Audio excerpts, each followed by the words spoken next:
বর্ষাকালে পাহাড়ের সৌন্দর্য দেখতে আমরা চলেছি শিটংয়ের উদ্দেশ্যে। শিটংয়ে এর আগেও দুবার গিয়েছি, কিন্তু বর্ষাকালে যাইনি। আজ সেই গল্পই আপনাদের সামনে শোনাতে এসেছি।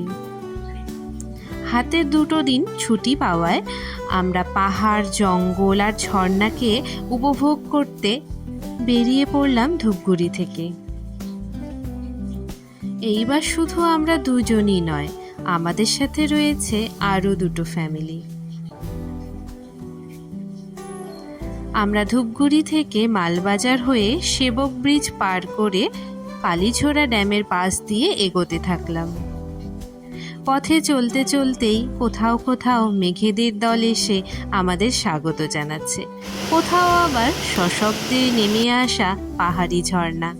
চলে এলাম শিটং। এটা হলো লাতপাঞ্চার।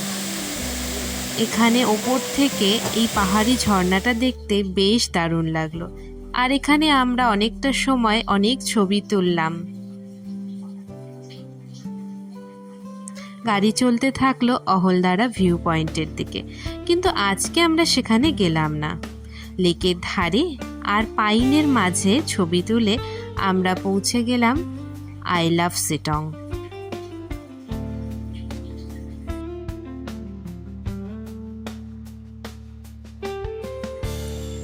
আই লাভ শিটং লেখার ঠিক উল্টো পাশেই দেখতে পাবেন একটি বৌদ্ধ মন্দির। এটা বহু পুরনো একটি মন্দির।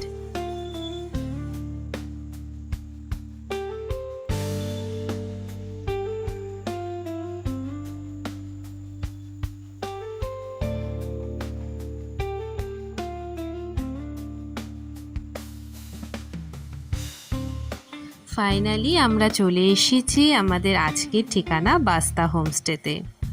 এখানকার মেইন আকর্ষণ হলো এই পাহাড়ি ঝর্ণা। হোমস্টের ঠিক পাশেই আমাদের রুম থেকে দেখা যাচ্ছে তার ভিউ।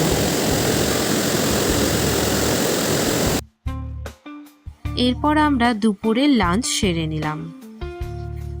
এরপর ঝর্ণার পাশেই অনেকটা সময় কাটালাম, তারপর একটু রেস্ট নিয়ে নিলাম। এরপর সন্ধ্যা নেমে এলো। সন্ধ্যা স্ন্যাক্স, চা, আড্ডা, মজা করলাম আমরা ঝর্ণার পাশে বসেই। ডিনারে আমাদের জন্য ছিল চিকেন। পরদিন সকাল হতে না হতেই মনে হচ্ছে কতক্ষণে জলে নামবো। জলটা ছিল বেশ ঠান্ডা, তারপরেও আমরা বেশ কিছুক্ষণ জলে থাকলাম। এরপর আমরা রেডি হয়ে নিলাম। তারপর ব্রেকফাস্ট সেরে বেরিয়ে পড়লাম মংপুর উদ্দেশ্যে। তার আগেই পড়লো যোগীঘাট ব্রিজ। এখানেও আমরা বেশ কিছুক্ষণ ছবি তুললাম, সময় কাটালাম। তারপর চলে এলাম মংপু রবীন্দ্র ভবন।